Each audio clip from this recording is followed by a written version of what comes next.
stop sharing and he left the meeting instead. He exited. There he is. He's back. There you go. So again, we are approaching the 1 o'clock hour. So welcome to the meeting. We are still giving a little bit more time for people to join. And so we will get started as soon as I see that we're closer to the number we want to see. It appears that I will tell you, Nicole and Andy, it appears that this year it's gone a lot smoother, people joining, which is good. Well, we had a pretty low bar last year. We had a lot of trouble. So hello, everybody. Thanks for those that got on early. Thank you. And we'll be kicking off very shortly here.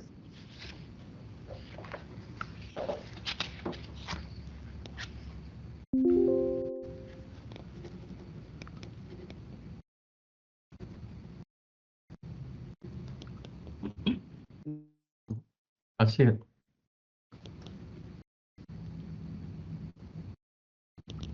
We can see your screen, Andy. Oh. Have you got, is the deck up?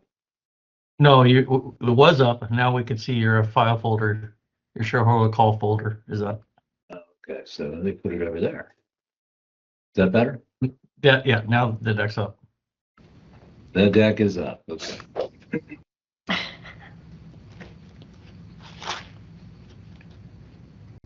Let's just give it another couple of minutes. So far, the participation's been good.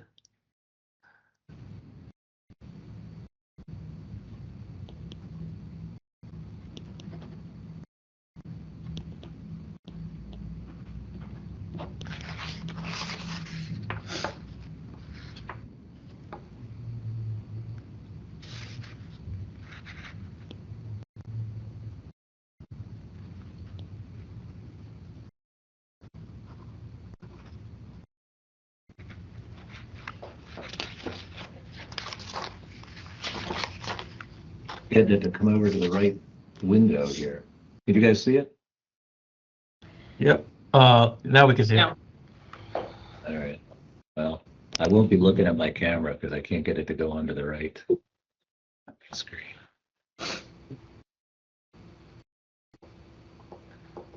Okay, we are 2 minutes past the hour. So based on what I'm seeing, Andy, I think we're good to get started. And I will take roll, as I said before. So.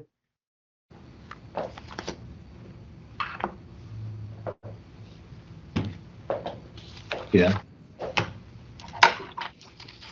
Okay.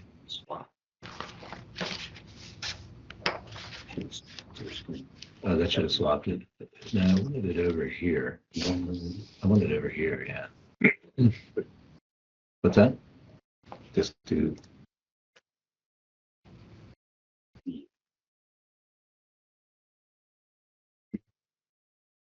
No, yeah, that's not working.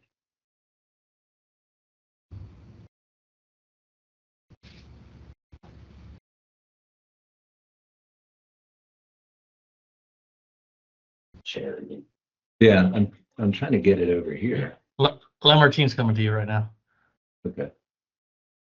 All right, gang, just to keep things exciting. Let's see if this works better.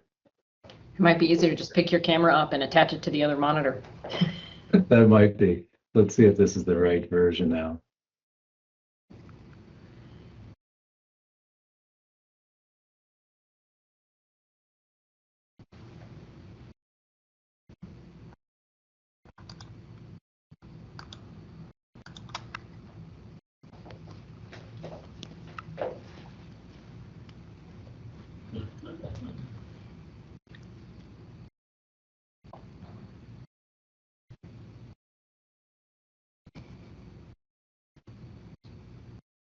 Andy, if you're ready, whenever you're ready, I think we're good. A good point to start.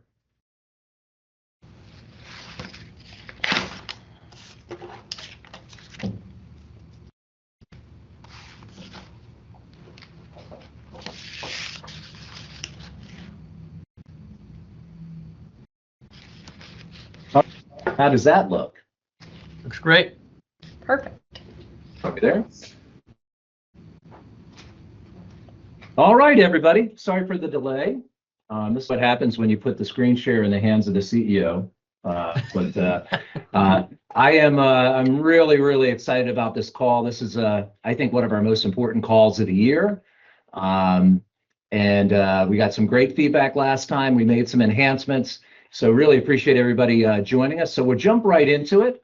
I've got Nicole and Theron here that's going to assist. But just to start off, and I know this is a slide that you've all seen multiple times, but always to remind everyone that we're trying to accomplish two things. Number one is we're trying to build a great company that our customers can't live without and that really takes care of our employees.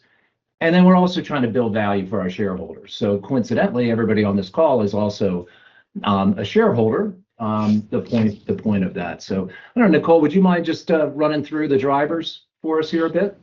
Yeah, so remember that you should have seen this as well this year. One of the enhancements Andy mentioned, right, was that we did kind of a personalized sheet for everybody to show you kind of your view of value, and with it came this sheet. This is unchanged from the last, I think, literally 5 years. But these are the big things that we would tell you to build a great company that generates enterprise value. These are the things we're trying to do. So you should hear us talk about these over and over as we go through the presentation about what we're doing related to these things. But ultimately, organic growth and really above market organic growth is a measure of a great company, right? We want to be able to demonstrate that we can grow faster than the market. M&A is and always will be an important part of our growth strategy as well. And we need to make sure that the growth of those two engines actually translates to profitability, right? So margin expansion is how we do that. So really, the measure of a great company is good top line growth and strong margin improvement, right? Those two things are super important for generating long-term value. Working capital efficiency, all about how you manage cash, right? Ultimately, value of what somebody would pay for the business, less what we have to repay in debt, is the value of dollars that goes to shareholders. So the more efficient we are at having less debt and using our cash wisely, the more dollars available to shareholders. So working capital matters. And then exit multiple expansion. So this is, when we create a great business, right, the market will pay more for that, right? A buyer will pay more for a great business versus just a good business or one that needs a lot of work, right? So while to some extent exit multiple is outside of our control because it is market driven, what we can do to drive that and to ensure that is to build a great company, one that's scalable, that is, a leader in its space, that the customers value in a different way, it's differentiated in the market, right? And things like doing integrations and doing them well, so that you don't have a lot of mismatched pieces sitting around. Those things build a great company and help drive exit multiple. Okay, so you'll hear a lot about that as we go through the next couple of slides as well. And Nicole and Andy, I think, leading up to this meeting, I thank you for that. I spoke to a number of you, and you had meetings about and we're going to talk later on in this presentation about the illustration about the B-share value to you. And this slide was put in that packet with you, and we've reviewed it. But one of the things that I said to a number of you when I had the meetings with you is, listen, you're going to hear time and time again, people, process, technology, and the importance of the people in all this. And the reason why you all are shareholders is because you are key employees. And we truly believe as you are successful in the role that you're doing here at Diversitech, it will lead to overall success for us as a company, and with the intent of hopefully growing the multiple expansion for us as an organization. We want every employee to be engaged, you especially. And what that means is that you can tie directly your success to the overall success of the company, and that you come in and understand your purpose at Diversitech and the value of you and your performance at Diversitech to the overall organization. So it really starts with the people, Nicole and Andy, and to be able to create this value, we depend heavily on all of you on this call to help us make that happen. Well, thanks to both of you. That's a good lead into, the the multiple expansion, as Nicole said, is about building a great company. The other half of that then is, okay, well, how do we actually translate that into shareholder value? And we've tried to take some steps here to make that connection very clear for each of you individually. As shareholders and for our major investors, as you know, there's the one metric for shareholder value that we use, which is money on invested capital, MOIC. It's a very simple and elegant measure. What we're doing is trying to estimate what that money on invested capital is even prior to someone making a recapitalization investment. So that's a little bit of an art as we're balancing all of that. But that MOIC is really important. We're going to talk about how that's calculated. But while you're on the call, every one of you was approved by the board of directors to be a employee shareholder. And that's based on, as Theron said, your ability in your position or based on your own individual role to really drive the improvement in the company. So the folks on this call are the ones that are really driving, and the objective of our investors is to win your hearts and minds and align you with our investors' interests. And there's two ways that we do that. One is we give an opportunity to invest in Diversitech. And by the way, as we're doing an acquisition, and some of you came to us from acquisitions, that's actually a condition for us to do an acquisition, that the owners that are coming with the company believe enough in our story that they want to invest alongside of us. So that's a really important part of it. And then the award of B shares and EAR grants. We EAR grants because for tax purposes, that's a better way in Europe outside of North America, but in North America we do the B shares. And as you remember, they have both a time and a performance vesting. And Nicole's going to talk a little bit about what that impact is, so we can show you that. So maybe Nicole, you could run through the MOIC calc here. Yeah. So not to make this too heavy a math discussion, right? But think of MOIC just like you would the standard kind of rate of return, right? Internal rate of return. So if you're making an investment, the return on that investment, that's the concept for MOIC. The things that drive MOIC, EBITDA dollars, okay? And the reason EBITDA dollars is important is it's a measure of the reoccurring profitability of the business, okay? So how much profit does the business generate on an annual basis? Less how much of that has to go to service debt, right? That difference times what somebody's willing to pay for it becomes enterprise value, okay? That ultimately is the cost of someone coming in and recapitalizing the business, right? That's what they would end up spending to recapitalize the business. So you're going to hear us talk a lot and show some slides here as we go through that are focused on EBITDA dollars, debt and cash utilization, and the types of things that drive multiple, because ultimately those are the three big driving factors of MOIC, okay? Yeah, I think, Nicole, just I've had some folks ask me questions about multiple and what does it mean. And in essence, you can think about your multiple is how many years of earnings someone is paying for the company. So if you have a company that sells for a multiple of 10, and that would say it's basically 10 times what your current earnings are, right? So that's a hefty valuation, and an investor is willing to do that if you have a great company that has high growth opportunities off of this. So that's why our ability to generate organic revenue growth and organic EBITDA growth has such a big impact on what the multiple is and the value of the company.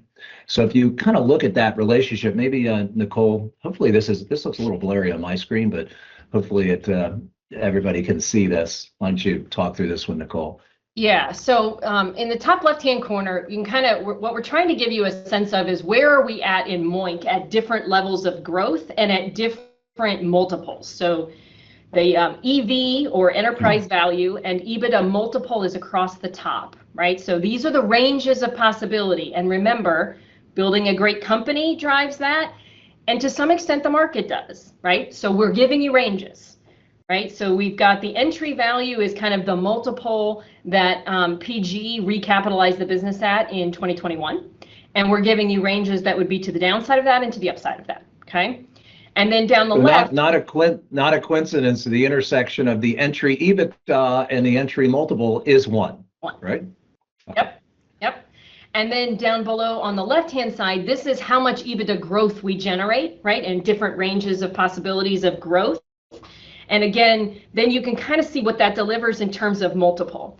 The yellow, well, the green box is where we're at today. The green X is kind of where we're at today, based on our final 2024 results and the valuation work.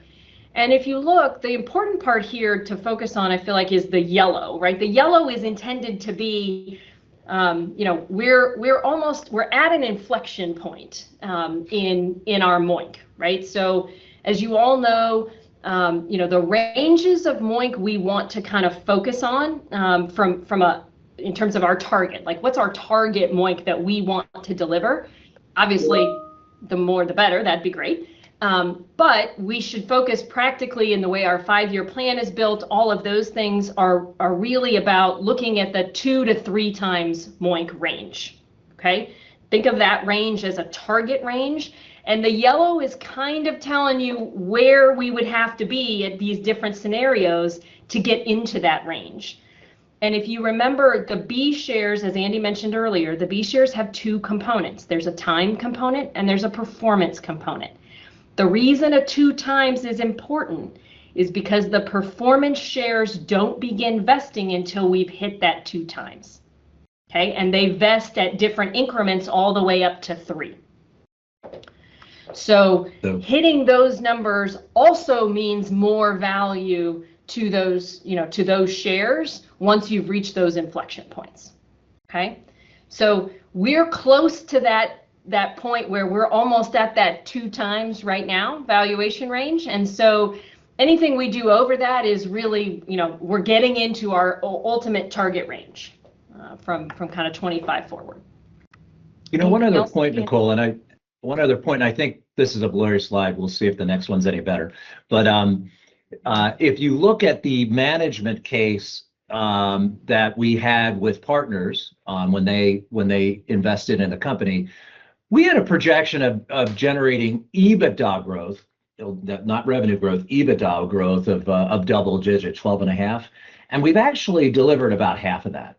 So our EBITDA growth has been slower than what our business case is, and that's one of the reasons, we've been a little bit off plan. We were off plan this year. That's what that gap is. We're going to show you our new 5-year plan where we're trying to get that back up to a double digit. Most of that shortfall was driven, obviously, from top line. I think the other point on this that Nicole was making, that the EBITDA number at the end of each year is a fact. That's a firm number. We know exactly what it is. The multiple is a range because we're projecting what might happen in the market if the company was sold today. All right. Now, in a public company, you get that feedback every day because people are buying and selling your stock. As a private company, we don't really know what that number is because our stock's not being bought and sold. So Partners has a third party that comes in and estimates that, and it can move up and down. And we're gonna show you that a little bit. But this is a firm point at the end of each year where we'll say this is what the value is, and we'll give that to you each year. So maybe Theron, you can jump into this because I think this is one of the things we did this year that we got a lot of positive feedback on. Yeah, so we got a lot of feedback after last year's call, and there was some really good feedback from you all. Very transparent with our performance financially, what our plan is, and you all appreciate that. Transparent about where we think our value is today based off that third party that Andy talked about. But the opportunity that I heard from many of you was, how does that translate into me and what my B share value is? Because we didn't have that last year. And so after discussing last year's meeting and talking with Partners Group, we agreed that we were going to put together a illustration for every shareholder and what the value is at the different MOIC levels, the multiple on invested capital levels. And so you could see, exactly what your value is.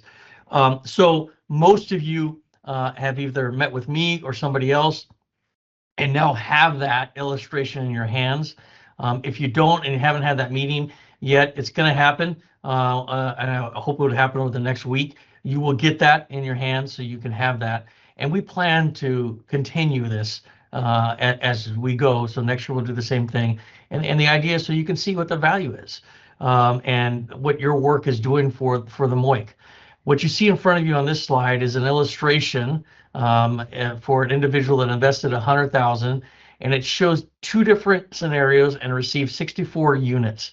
The first scenario shows them getting the units and investing at the original entry point, the 1.0 MOIC, and you could see how the value grows over the MOIC periods.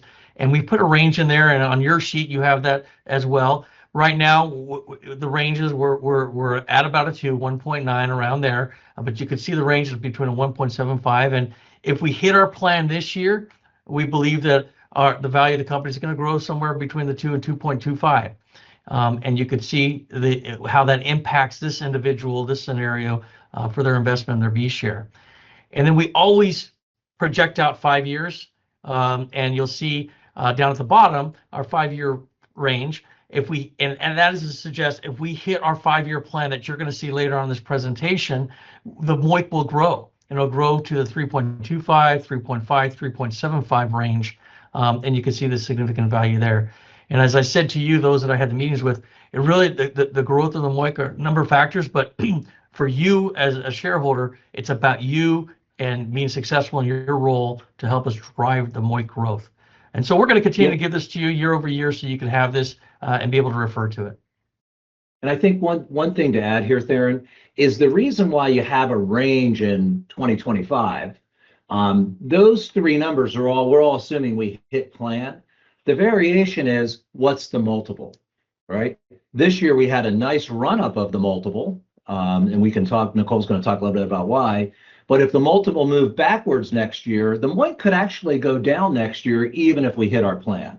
So that's something we wanted you to be aware of, and why we wanted to be clear in saying, hey, the range feels like it's about this from a reasonable multiple range. And that gets even harder to project as you go out 5 years.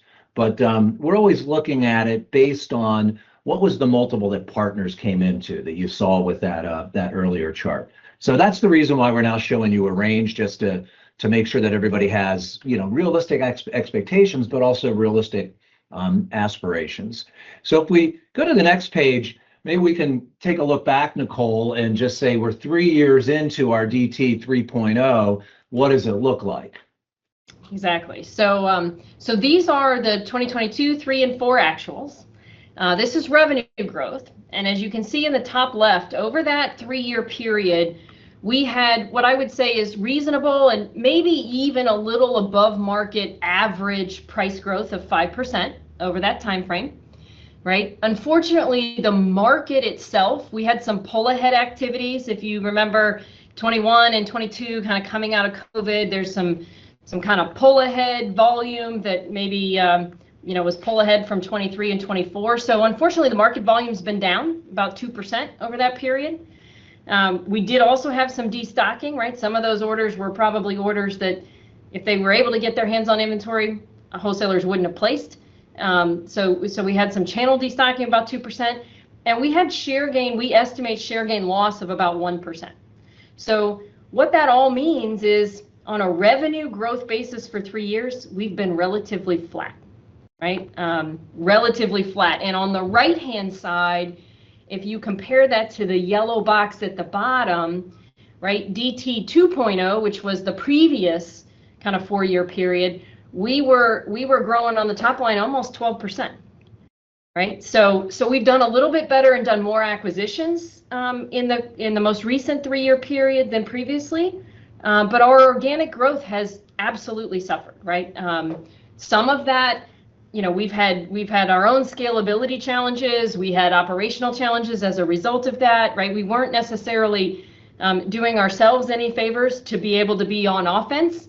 The market wasn't great, but but it's resulted in kind of flat top line growth. And unfortunately, that is a trajectory we definitely need to change, right? It's the biggest driver of when we've missed budgets. We've missed our budget in 2 of the last 3 years, right? And the biggest driver in both of those years was top line, right? So that's something you're going to see as we kind of reforecast the next 5 years. We really need to see an inflection point change in that. That's got to shift to create the enterprise value that we're trying to create. And hopefully, many of you are involved in the VCP projects and a lot of the work that's gone on over the last 2 years to really address some of those pain points, right? The amount of energy and time that we've put into correcting service issues and really being able to be back on offense, I think we've made monumental progress there. And I think, at AHR, Andy, the feedback is overwhelmingly like, yep, that's not an issue anymore, right? Is that? Yeah, that's not holding us back. But it is, I think, Nicole, it's a great point. We know the last 3 years our sales team's been on defense, and it's been particularly back in 23. It was very, very challenging. So we had a lot of back orders, if you remember. We had order accuracy issues as we kind of choked on some of the integration and some of our data. We've really, the team has really done a great job in kind of setting us up now to where that's behind us. But we also had some new competitors that came in a very competitive environment. You guys know that we had challenges on the pad side that had a big impact on our revenue. And we also didn't have our KCG business processes really established to where they were repeatable and scalable, and just tremendous progress on that as well. So I am really excited as we now pivot to the next phase, and maybe Nicole, you can talk a little bit about this is a pretty busy chart, but sort of shows you that progression at the detail level and all the variables that really go into that MOIC calculation. Yeah, and I'm gonna try, and again, very busy chart, but I'm gonna try and kind of hone you in on a couple of really key points. So if you look at the first two blue blocks, the first one, organic revenue growth CAGR and organic EBITDA margin expansion, right? Those two things, if you look at, again, the previous 4-year period, 12.5% revenue growth and 480 basis points of margin expansion. So what that means is we were getting good top line growth and it was translating to profitability, right? Great things to have happen. If you look at the 3 years of 22, 3, and 4, we still got that organic EBITDA margin expansion in spite of the flat top line growth that we talked about, right? And really, as you guys know, coming out of COVID, where we had all those cost increases, right? I think ocean freight was a crazy expense, right? We had a lot of inefficiencies. Really being able to unwind those. We have new freight providers. We've had new people join the team, like Andy Brokish, right, to address some of those things. That's where you see in 2024, we really turned that around, right? The thing that really saved us in 24, we did have EBITDA growth because we had margin expansion. The top line was down, but we had margin expansion, right? So in a perfect world, we want both of those, but at least having one really, it helped not put us too far off our trajectory, right? We could have been a lot farther off the trajectory. And as a result of that, if you go down to the bottom, the kind of pinkish section there, this is the end result of MOIC.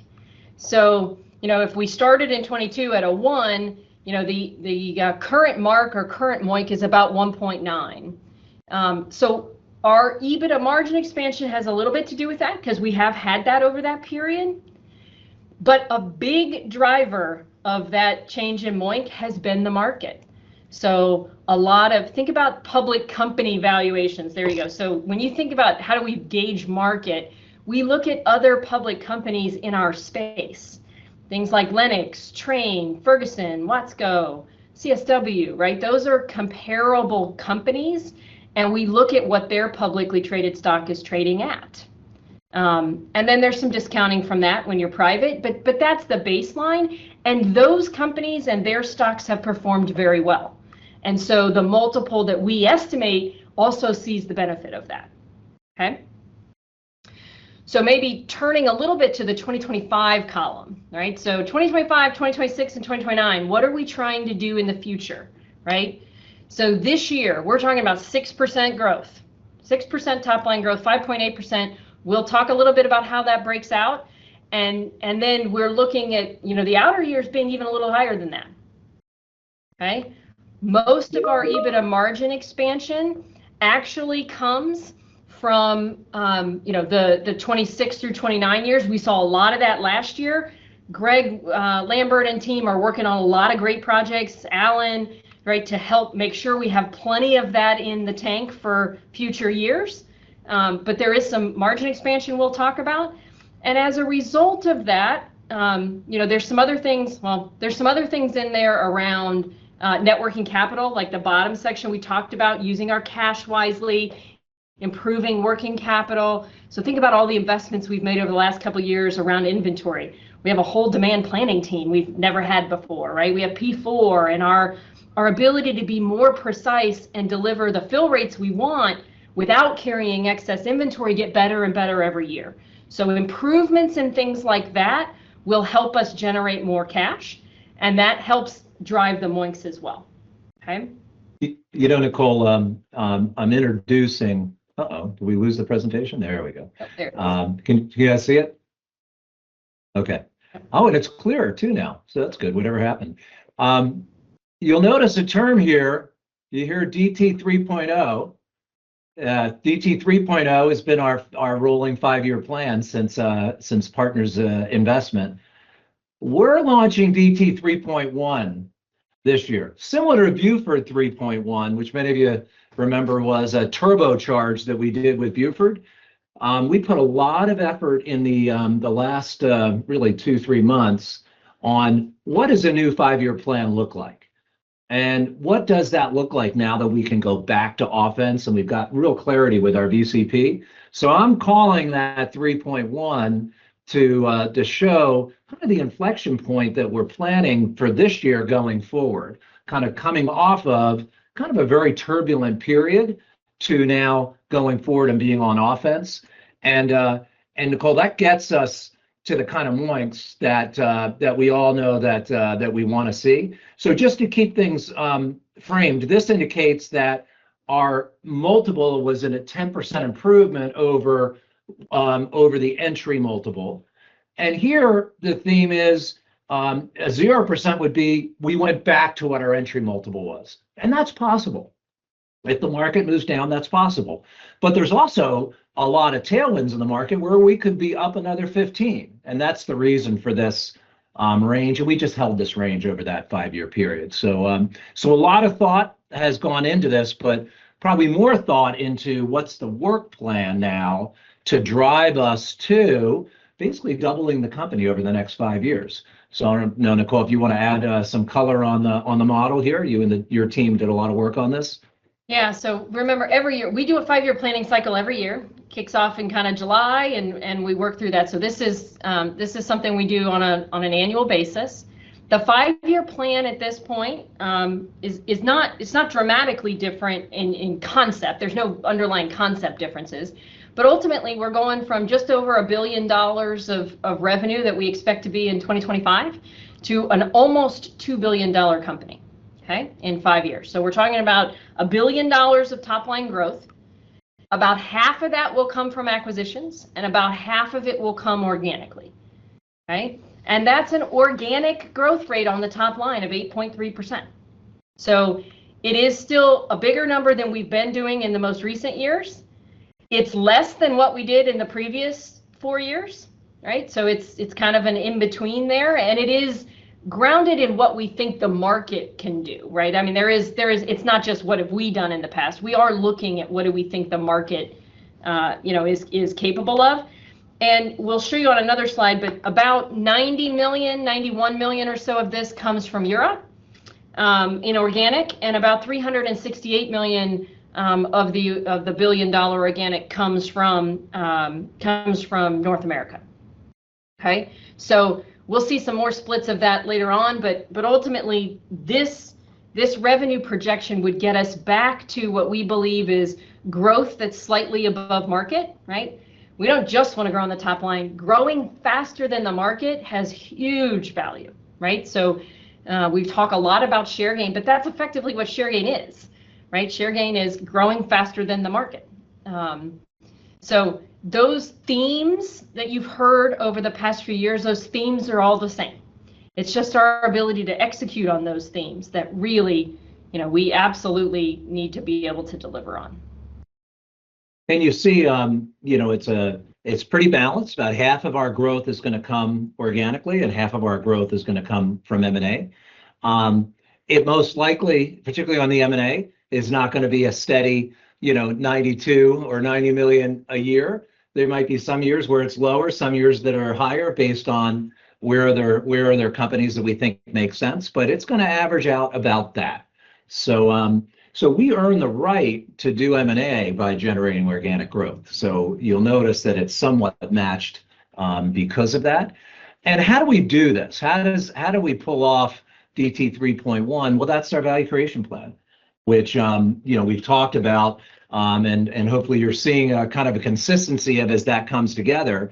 And you remember the foundational work is our ability to scale the business and to execute, right? To execute and deliver KCG year in, year out. The foundational is where we're going to leapfrog and basically really turbocharge the company. And Nicole, you put a lot of work into this. Do you want to give a little color on it, or do you feel like we've hit this enough? Yeah, I mean, I think most people have been involved in these projects in one way or another, but the leapfrogs that we've made in terms of the CRM, the use of the CRM, the opportunity management pipeline, KCG, and account planning through the CRM, right? Those are some examples of some of the big projects that we completed over the last year and a half to really make sure our sales team has everything they need to be on offense. We've added pipeline for the demand gen team, right? So those are some of the big things. Operations, obviously, for anybody that's that had to deal with order errors and a lot of that challenge, Buford's throughput capacity in particular in maybe 22 and 23. We have done two major kind of iterations of change at Buford, and I think most people who have been around to see the beginning and the end of all of that would tell you monumental difference, right, in capability. So I think those are some of the big things. I think that gets reflected in the customer experience, right? When our customers are saying, all of those table stakes stuff in many cases, you're good, right? Those are not the things I want to consume my conversation with you with anymore, right? I don't need that because you're performing. And you guys, with the VCP, you'll notice the pillar leaders. We made the investment several years ago building the VCP team. And the VCP team has been primarily deployed on the foundational elements, right? And that's likely to continue, particularly as we look operationally. Chip has been very involved in 3.1. In Buford 3.1, well, we're going to go invest in another node. We're going to build another distribution center now over the next couple of years. So I think of that as sort of foundational to support the growth. You'll notice we've taken SLT members and said they're focused on the strategy for some of the forward outlooking, because in that case, it's not what we're going to do and what we're going to do first is not always as obvious. So kind of deciding what that sequence is and getting customers that want to pilot things with us, really new stuff. Whereas foundational, it is making sure that we can execute crisply and really overserve our customers. The transformational is doing something new. So I'm really excited about this. We've got some new folks with Greg Moore that joined us. Cal joined us a little bit more than what's it been, 6 months since Cal's been with us, 6 months to a year. Seems like a long time. And then Colleen just joined us too. So we've put some investment here to support that VCP team. So if we jump, I'm going to back up now a little bit and just talk about, hey, we want to generate 450 to 500 million of revenue growth over the next 5 years, right? And in order to do that, when you talk about that kind of share, that's us picking up probably about 10 points a share over the next 5 years. That's a big deal. How do we do it? And what are we trying to do? Well, this slide, you all have seen this many, many times, but this kind of recognizes this are part of our portfolio, parts and supplies, that might be more oriented to it's about a service and being really efficient and being cost effective, not as much contractor preference, where on the connected products, we're talking about products where we can build a contractor preference and we can create some demand around that. That's one. The other is our market. It's a huge market. You know, we'll be $1 billion this year, and it's about a $12 billion addressable spend between U.S. and Europe. And what we've been trying to do from a level of precision is divide that out by product, by type of customer, by region, so that we can really attack that market in measurable chunks. And why do we have this big, large portfolio? Well, our objective is to be a partner to our wholesalers. And to be a partner to our wholesalers, we want to be a top 5 supplier. So if you do the math on this portfolio, if we have 30% wallet share with a customer, we're a top 5 supplier. And there's 1 or 2 customers where we've got that kind of scale now. But that's what we're trying to do, to have enough of product portfolio so that if we've got our fair share, 30%, we're a strategic supplier that we can really move the needle for. So that's the objective for the product portfolio, and we'll continue to add some categories where maybe we move that number up. So let's talk a little bit about attachment rate, because what do our customers, what do our wholesalers think about parts and supplies and accessories? Well, one, it's the most profitable part of their business. So they really want to grow parts and supplies. They sell equipment and the parts and supplies come along with it. And what do we call that? We call that attachment rate. So our ability to impact attachment rate for our customers is a tremendous value that we can bring to them. So let me just show you the math here a little bit. What this is there's some facts here and some estimates, right? So the facts are, these are how many installs happened in the US market. We have this data for the US, which is why when you look at this total, it's 8 billion off of the 12 billion total. That's 8 billion, which is the US market. So we had, 2.3 million mini splits and almost 7 million unitary installed. This is what we believe. This is our estimate of the market size. So if you divide that market by the number of installs, it shows you what the attachment rate is. So in total, for our scope, there should be $300 worth of Diversitech stuff that goes out the door with every mini split that a wholesaler sells. And there should be about $1,000 of our stuff for every unitary that goes out. All right. So we can measure that for a particular customer, and through services and creating value, how do we have help a customer basically increase their attachment rate? When you go down below and you look at what our share is, you've all seen that we've got about an 8 to 9% share. That's on doing, this is just our US HVAC of 661. You divide that out. This shows you what our share is, what we believe our share is on the mini split side, which is a much smaller market, right? And what our share is on the unitary side. So this is our attachment rate, and this is the market attachment rate. And then for each customer, we calculate with the customer what their attachment rate is. Okay, so attachment rate is something you're going to be hearing about a lot. So what's our strategy?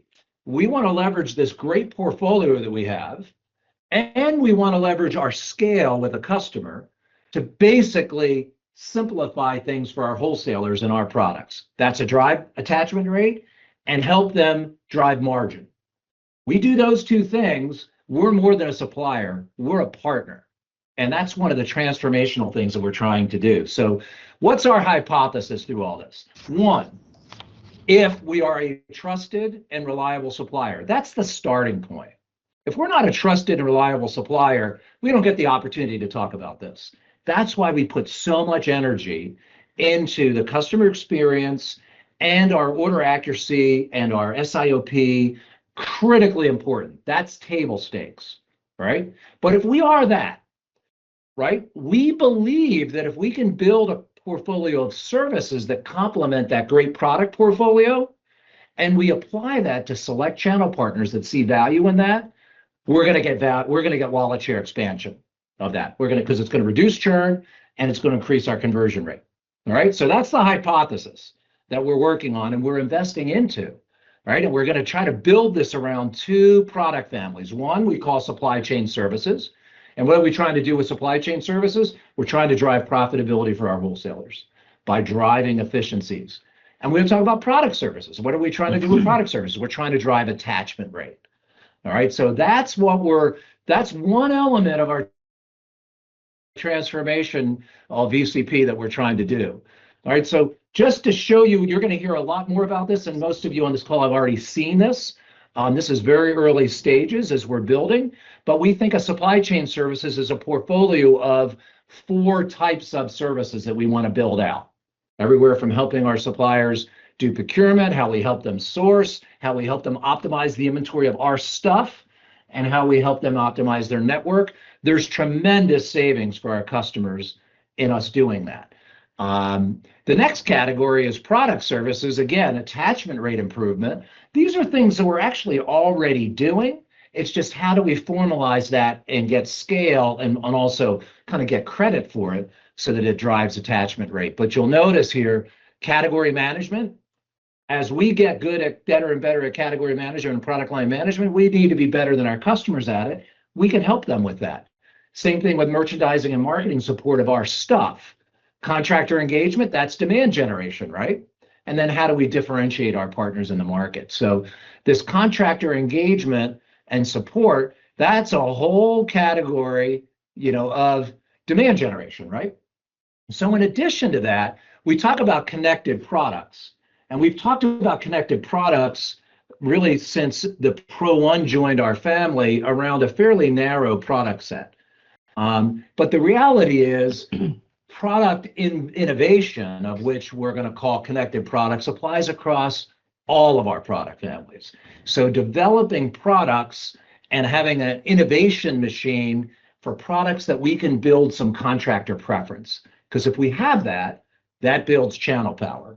And that's really, really important. So this idea of building a product innovation and commercialization machine, because it's not good enough to just have a new product, we need to be able to commercialize it, is kind of the expansion that we're talking about on connected products. So you put those together, and we believe that we can move the needle by generating demand with contractors. And there is no question that you need scale to do that. Like there's 60,000 HVAC contractors in North America, 600,000 technicians. It's, you need scale to be able to reach that. But our hypothesis is that we can continue with our push on the channel, but that we can create some pull as well. And that's what demand gen is.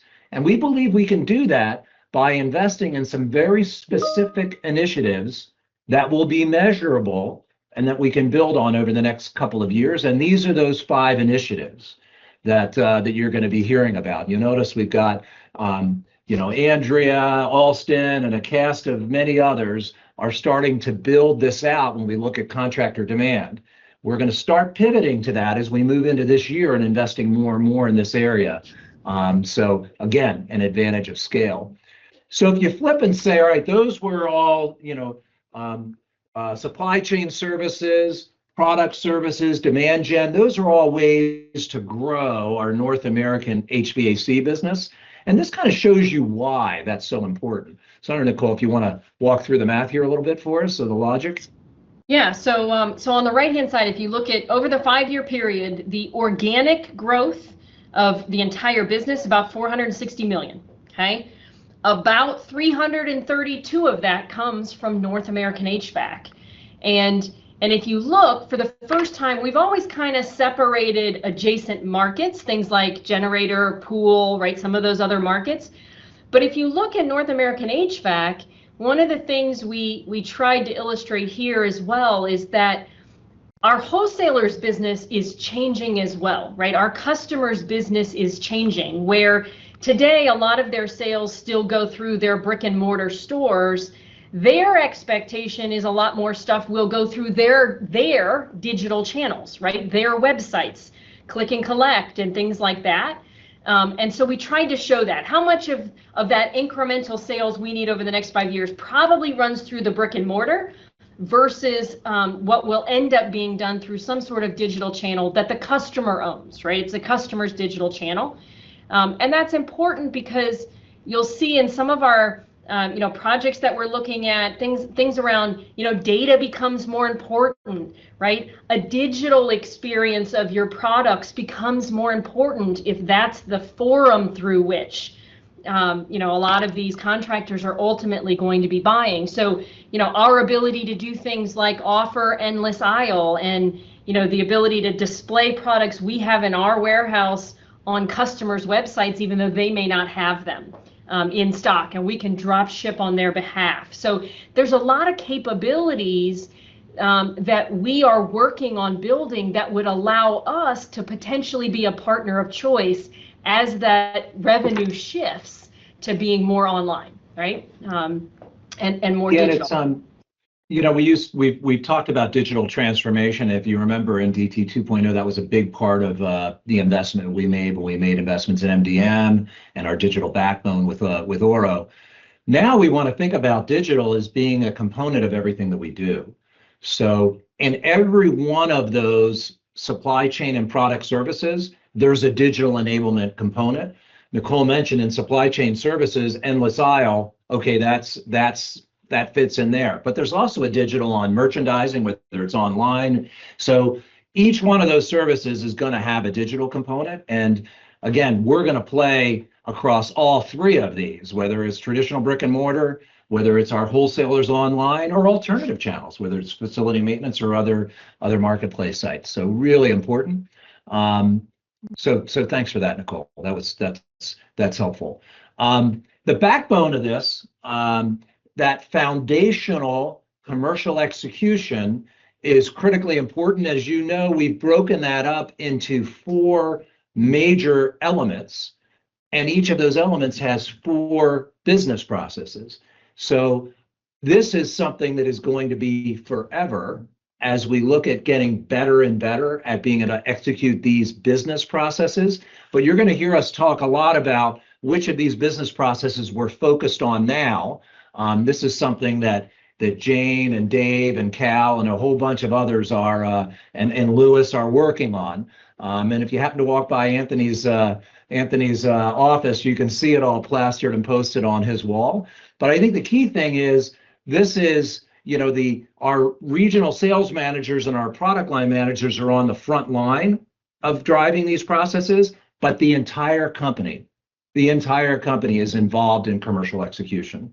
All right, every single one of us. So anyway, you'll see these 4 quite a bit. So that's one of the big elements, right? Organic growth. We talk a lot about organic growth, but Nicole, there's a couple other levers we can pull here, right? Yeah. So organic growth, obviously, big deal, right? We have to make sure that falls through to EBITDA in the form of profitable growth, right? Top line growth with no profitability isn't necessarily great growth. So these are the things we want to continue doing to make sure we can continue to get that margin expansion, right? We need EBITDA margin expansion so that our profitability that we're generating on the top line falls through. And these are the types of things, and kind of, we tried to give you a sense of how many dollars come from that. In the course of the next 5-year period, the EBITDA margin expansion that we have put into the plan would generate an extra $25 million of EBITDA. Okay, if we can achieve all of these things, this is about $25 million of incremental EBITDA on an annualized basis at the end of that 5-year period that we've created. Okay, so things like price realization, super important. It's a big driver, right? Every dollar of price falls all the way down to EBITDA. So that's a big driver. We always talk about manufacturing productivity, labor utilization through, 6 Sigma processes, continuous improvement, somewhat through automation that often exists at our factories and in our warehouses. But there's also things that we can do internally, right? As we talk about automating some of our business processes and just being more efficient in general. Sourcing deflation, I mentioned earlier, Greg Lambert and team have a really great pipeline of, continued sourcing activities that would generate not only cost savings, but really supplier and supply chain reliability and resilience. If we learn nothing during COVID, that's equally important, right? And of course, tariffs are going to be a big thing this year, right? I'm sure everyone has seen it, the ups, the downs, the threats, the retractions, the whatever. Tariffs will be something we chase all year long. So certainly in some cases an opportunity, in other cases a threat, but something we've got to make sure we manage. Transportation, always reducing scrap, inventory adjustments, cost of poor quality, right? Having returns, things that are damaged, all of that stuff, scrap that comes off the line, right? There's millions of dollars of opportunity there in terms of improvement. Reducing our overall cost to serve. So this is about understanding our cost to serve certain customers and kind of focusing on customer profitability, right? There is such a thing as over serving a customer, right? You're not getting paid for the level of cost, time, people that we're putting into the relationship. So managing, to kind of look at customer profitability is an important part of making sure our resources are allocated to those who are growing and those who are profitable.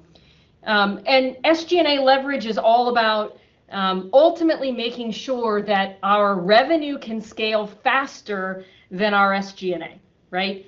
As we get more efficient, SG&A is most of the stuff in this Duluth building, right? All the back office things. Most of the time anybody that's sitting in an office is considered SG&A. That SG&A cost, making sure that we're not growing that faster than we're growing revenue, that we've got to take steps to be more efficient so that as the revenue grows, that doesn't have to grow at the same pace, right? And that drives increased profitability. It means more of your growth at the top line falls to profit, right? And that's ultimately an objective we've always had. I think we've done a very good job over the last few years of monitoring that, managing it as effectively as we can, and we'll continue to do that because, as you can see, there's big dollars there. Yeah, and I think really the last 2 years, if you think about 2023, where we actually exceeded budget for 2023, we did it on this slide, and we did it on the next slide, which is going to be on working capital. Because remember, we didn't have the revenue growth. This year, we didn't make full budget, but we got a partial budget attainment and bonus because of our margin expansion, or being able to hold that. So huge impact. This has huge impact, even though the dollars might seem smaller. It is really leveraging. And as this number goes up, it drives our multiple too, because it's a sign of a better company. Better companies are more profitable. Really almost across the board. And better companies are better at managing cash too, aren't they, Nicole? They are. So many of you know, again, this is many of you know the biggest driver of cash and working capital for us is inventory. Okay, full stop. It's a $200 million number on our balance sheet, right? It is a big number. There's a lot of cash tied up in inventory to serve our customers at this size business. Okay, but the effectiveness with which we manage that cash can have a huge impact. So we want to go from our working capital consuming 26% of our sales to about 22%. And in doing that, over that 5-year period, we will have generated an incremental $50 million of cash. So that cash can be reinvested in the business to go do the things we want to do, right? Improve our processes, improve our systems, invest in people, right? Whatever those investments are, buy more businesses and be able to do it without having to take on more debt, paying down debt, right? Those are all different ways that we can invest. And having that extra cash to do that gives us flexibility to continue to invest in growth. Okay, so it's super important for that reason as well. We mentioned a couple things. The first two are both inventory related, right? That's where the biggest dollars are in our working capital is in inventory. So reducing our slow move inventory. So we have a target this year, I think, of $6 million. Over a 5-year period, we want to get to about $20 million. And that's the honing in on that SIOP process, demand planning, getting better and better and better so that we can meet our fill rates without having the kind of inventory overages. All right, it's not just through excess inventory that we meet our fill rates. It's because we're good at predicting. We're managing our supplier base. We have a reliable supplier base, right, who can deliver on time and to their commitments. So a lot that goes into that, but that is super valuable in terms of our ability to generate cash and reinvest in the business. DSO, I think, Nicole, another key competence there, which is factored into the product management side, is we know when we launch a new product, we're making a bet, right? We're making a bet that we can sell it. We don't have any sales history. Sometimes you have minimum order quantities. So sometimes, it's really hard to get that right. So a lot of times you launch and it's more successful and you got back orders. Other times you launch and you had to make a big inventory bet and it doesn't sell through. So us being all in as we're making those bets and recognizing that, because a lot of our slow move inventory, a significant part of it came from that area, and also the transition from one product to another. So there's a big product management element on having a healthy inventory, not just SIOP, I would say, but equally life cycle management, product life cycle management. So there you go. DSO and DPO improvement. So DSO stands for your days sales outstanding. DPO stands for days payable outstanding. It's how much cash am I loaning to my customers until they have to pay me, and how much cash am I borrowing from my suppliers in the amount of time they give me to pay them. So improvements in those are also cash implications. We do have some opportunities there. We've done a tremendous job of reducing our past due AR, which has a positive impact on DSO. The team, I think this past year, we had a $6 million reduction target there. And for the first time in almost 4 years, we're below kind of the 5% past due AR. So that's a huge accomplishment. We want to do more of that. Greg and team have done a great job of, I would say, thumbs up to the AR team, actually the AR and the AP team, because there's been just tremendous improvement in processes there that, has made things so much smoother with our customers too. So for all the folks that are doing that behind the scenes, really appreciate it. And then the other places where we spend large chunks of cash, CapEx. So that's, CapEx investments in equipment and facilities. In the course of a year, we spend about $15 to $17 million on average per year on those types of investments. So obviously being efficient with that, completing projects on time, prioritization, making sure that whatever we spend that money on is generating some of the margin improvements that we saw on the previous page, right? We want to make sure those things are tied together. And then similarly in VCP, so we do spend several $1 million. Somewhere, I think the last couple of years have been between 7 and 9 million annually to have the resources that we need externally to help make some of the improvements we've talked about. Buford, the CRM, right? All those things. So being good stewards of that spend, making sure we're spending it on the things that matter, that once we complete something, that it's realizing the results that it intended to, right? Those are all being good stewards and using that cash wisely and efficiently. So I think this year, with a target of 10 million, that's really, rather than a reduction, you could say it's freeing up 10 million, and that's one of the ways we're financing some of the investments that we're doing. So great projects there. I think if we flip to the next slide, hopefully this one's a little blurry too. Can you guys see that? Yeah, it's a little blurry.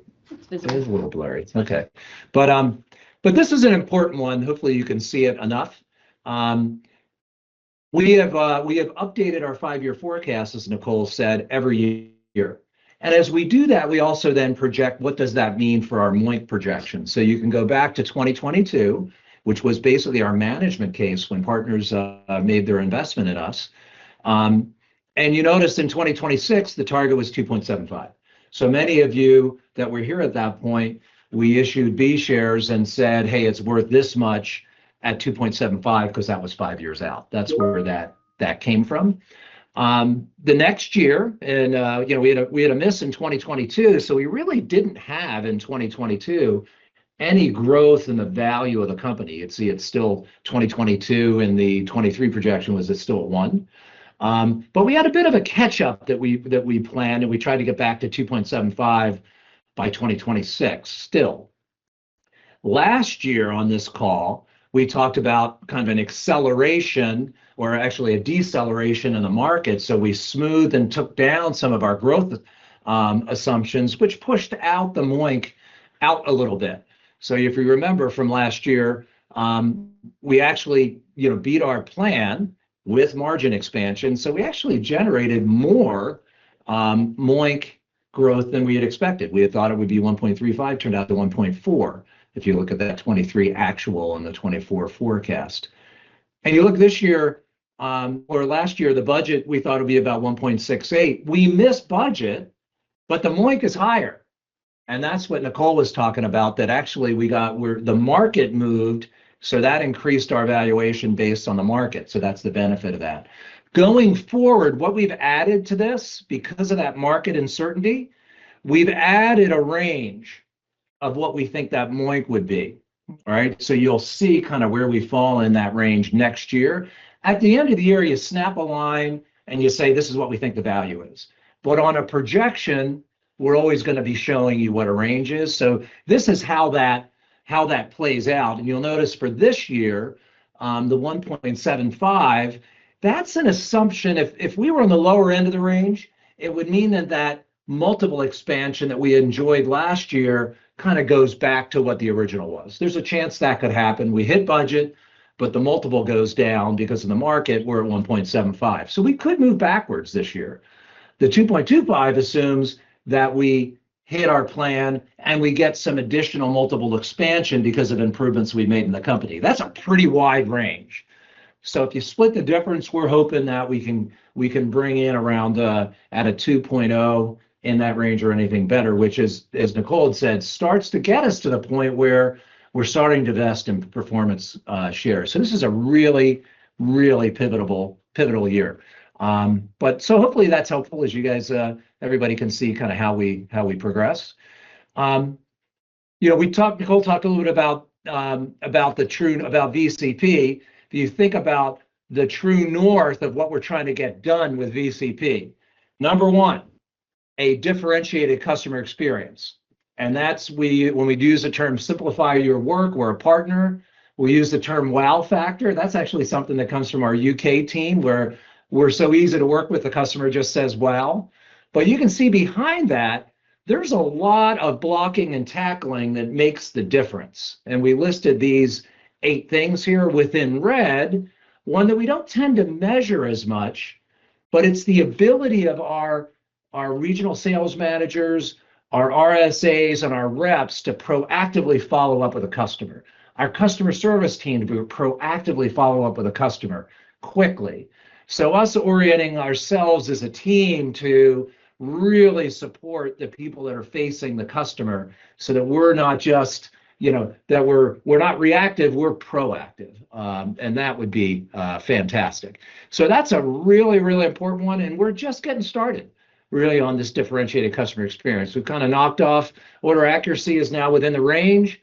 Back order awareness, we're making some progress there. We've got work to do still on all of those other items. And I think maybe Nicole, maybe you could talk a little bit about some of the consistent above market growth, which is now the next step of the process. Yep. So I would imagine hopefully this what we go through here in this section sounds familiar from the last hour, because it's exactly the same things we've been talking about, right? We want to demonstrate consistent above market growth. How do we believe we can do that? The first is to drive share gain, right? We have to win share from competitors. We have to have more of the wallet of these customers. And we want to do that in part by number 2. So there's the KCG and our regular sales process. And then number 2, the second bullet here is, how do we leverage that scale and that value to have a more important relationship with them, to be a partner with those customers, to make those conversions and things easier? And some of that's through these services, supply chain services and product services, where to do those things, we have to be of a certain scale to have those capabilities that maybe some of our competitors don't. And we have to be relevant enough with a customer for them to want to try that with us. right? So this won't be for everybody, but we really do believe, you'll hear Anthony use terms like win with winners, and right, picking the customers who want to be partners and really going all in with some of these services to help grow both their business and ours. And then the third one you've heard as well is channel preference, right? How do we make sure that our products and the way we innovate with products are not just geared towards a wholesaler, but they're also geared towards contractors, that we can build that preference at the contractor level, both because of the products that we make and that they're interested in those, as well as the demand gen team, so Alston and his team, and the investments we've made to have a group of sales individuals who are doing nothing but talking to contractors, educating contractors, helping them learn about our products, how to use them, when to use them. So all of that innovation, all three of those bullets should be things you've heard over the last hour, right? There's nothing new there. It's just, that's how we get to above market growth. And then, you know, I think, Nicole, one of the things that maybe Theron, you can comment on this is, you know, the project planning and how each of our departments are now starting to engage in these. I think that's going to be part of our evolution too. And then tying our investment in people, process, and technologies, and making the priorities and the investment priorities things that support that above market growth and support our customer experience. I don't know, Darren, if you want to wrap us up on this and comment on that at all. Yeah, I mean, what drives this is the people, right? We have to have the right talent in the right positions to be able to deliver on all this. And to Andy's point, us working together and being collaborative on this is going to drive more results. I mean, you've heard the saying, the whole is greater than the sum of the individual parts. We believe that, and having the right people in the jobs working together is going to drive the results we're looking for on the VCP and everywhere else. Yeah, and it's going to be because we have the constraint on our time, which is our biggest constraint. And we do have a constraint on deciding what we're going to invest in where. So being able to do that in a disciplined way and also at the same time drive continuous improvement that's consistent is really important. So those enablement functions, we haven't talked about that as much, but you're going to see that become, you know, more and more of a focus in the investment that we've made in leadership development, some succession planning. This business process scalability. I showed the example on the commercial execution to where, hey, we've got 4 big elements and there's 4 business processes. We get the same thing operationally. So really important, and every single thing is going to be technology or MDM driven. So how do we, our precious resources that we have in our technology team, how do we make sure that we're having them work on the things that are the most important, and that we've done the pre-work and the planning work so that when we deploy our technology team, they can be effective right away and we don't have to do kind of a do loop, you know, rinse and repeat cycle. So this is a really important slide. This is one of my favorites. Andy, to your point, we just made a recent investment in talent development. We have a new talent development manager who you all will eventually meet, who started last week with us. That's going to be singularly focused on developing you all. And helping you to be better at the job you do and giving you the resources and tools and development opportunities to be more effective in your role. So stay tuned, more to come. All right. I think, Andy, and I think, yeah, go ahead. Sorry. I think, you know, one of our challenges in the past has been that we grew faster than maybe some of our processes and systems kept up, right? That's part of what our challenges were in 22 and 23 was we had outgrown our capabilities in some of our processes.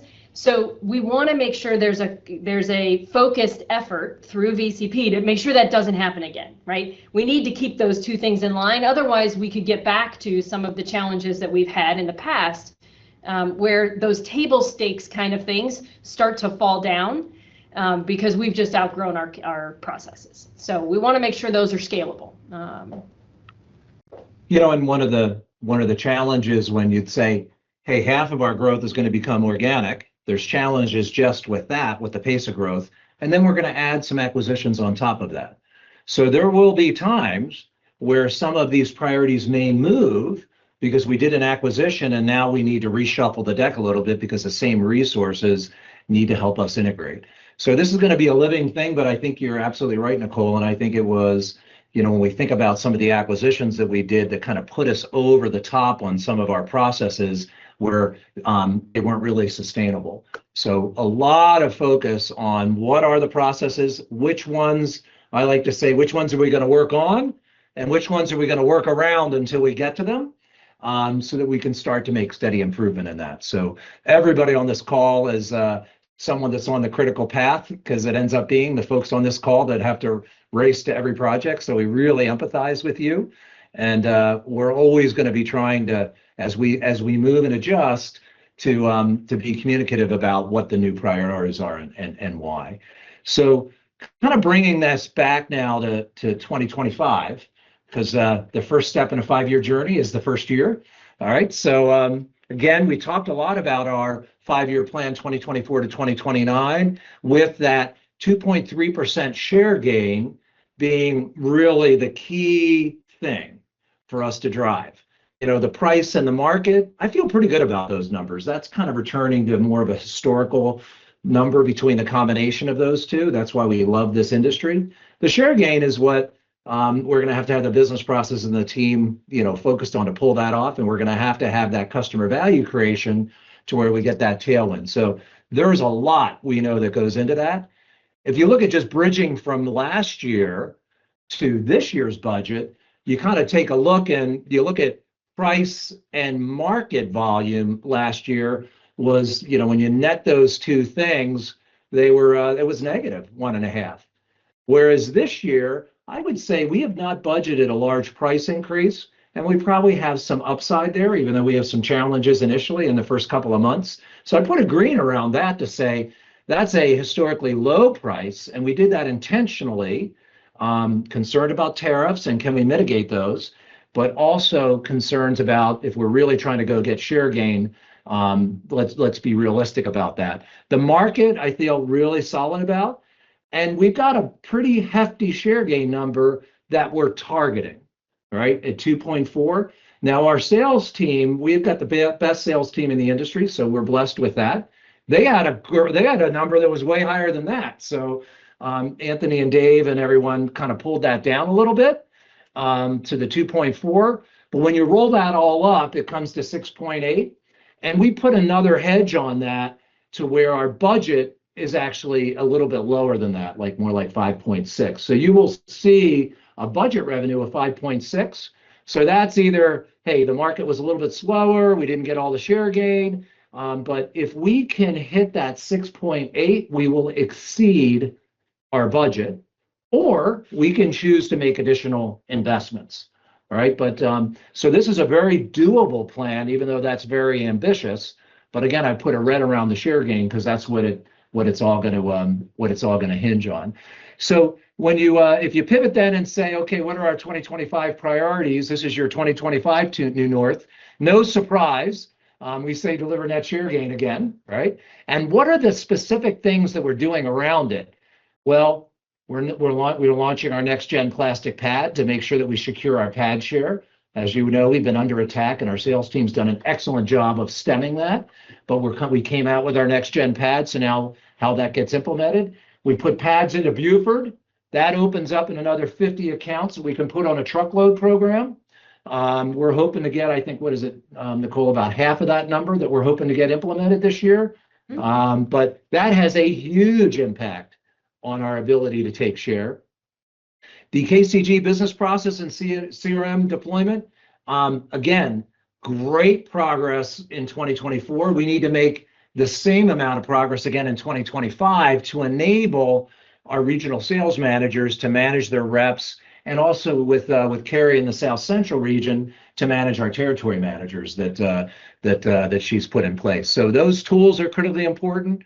We're going to look at for the channel value creation, which is both our product and our supply chain services, to look at 4 major wholesaler conversions to where if we implement some services, there can be a quid pro quo, we get some services back.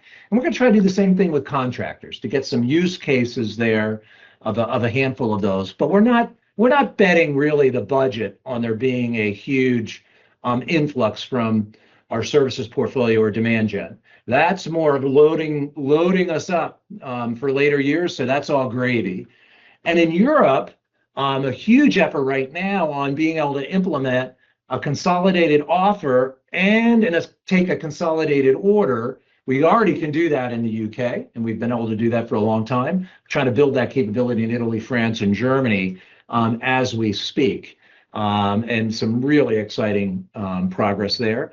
Operationally, in North America, it's aligning our operations to support the share gain and our margin expansion, which Matt and his leadership team have done an excellent job doing. So you'll see some of the same things. We've got to make sure that let's not take Buford 3.1 for granted.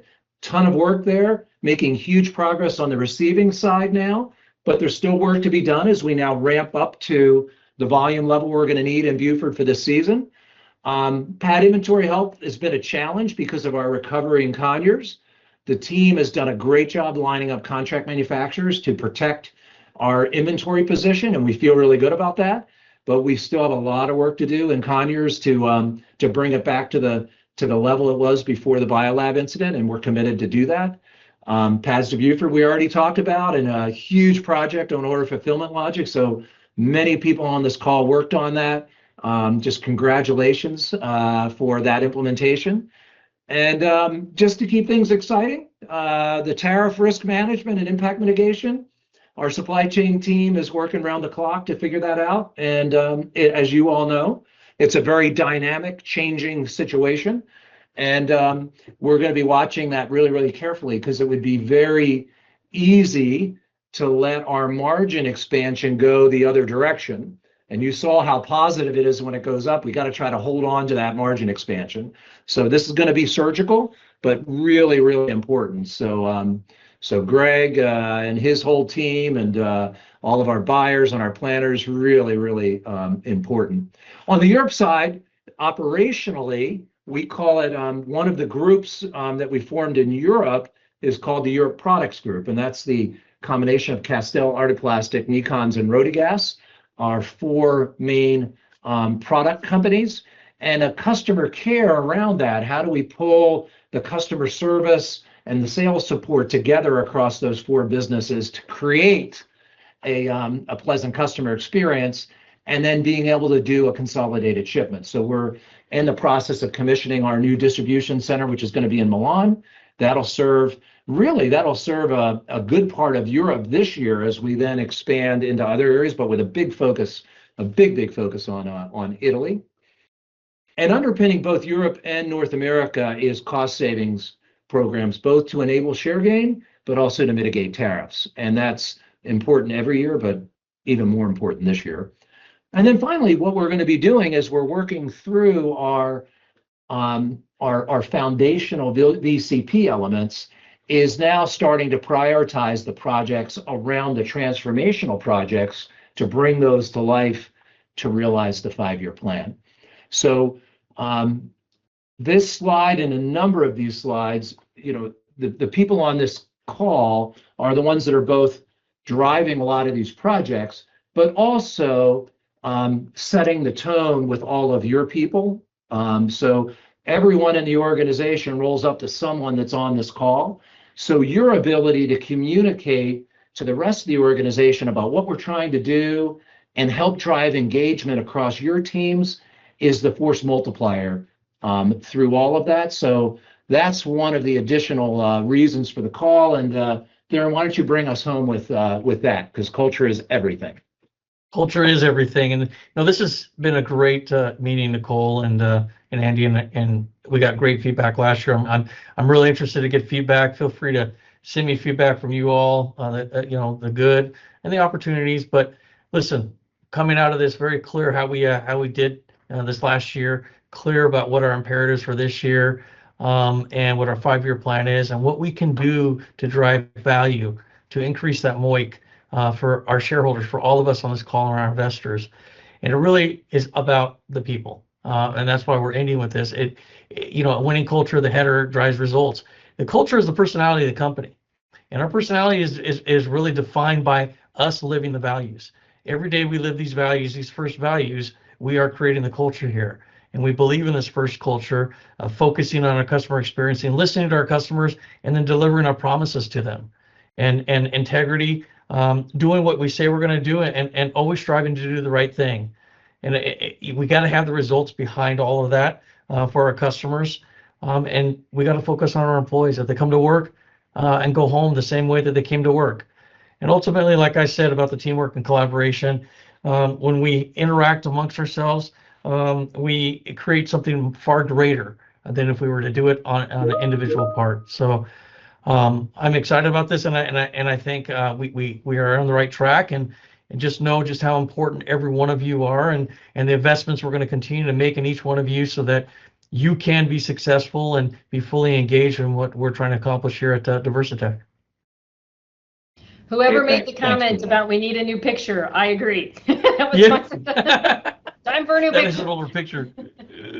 Let's make that a goal of I think we need a collage of pictures from each one of our facilities of all of our teammates in each facility. So we'll come up with something something there. I think we So got to give that task to Andrea. Andrea, we got to get the picture going. We should set a date for a You new got it. picture. You got it.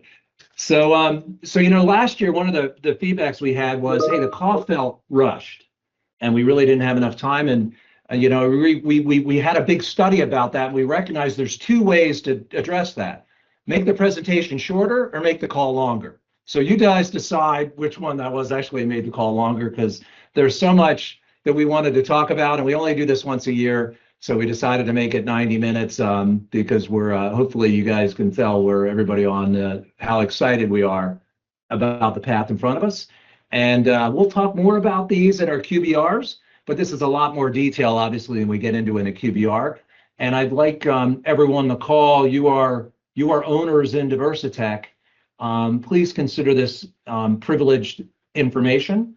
We're going to create a cleansed version of this that you can then communicate to your teams and share, obviously without the MOIC and the shareholder return numbers. That's private and just for you on the call. So again, appreciate everything you do for the company.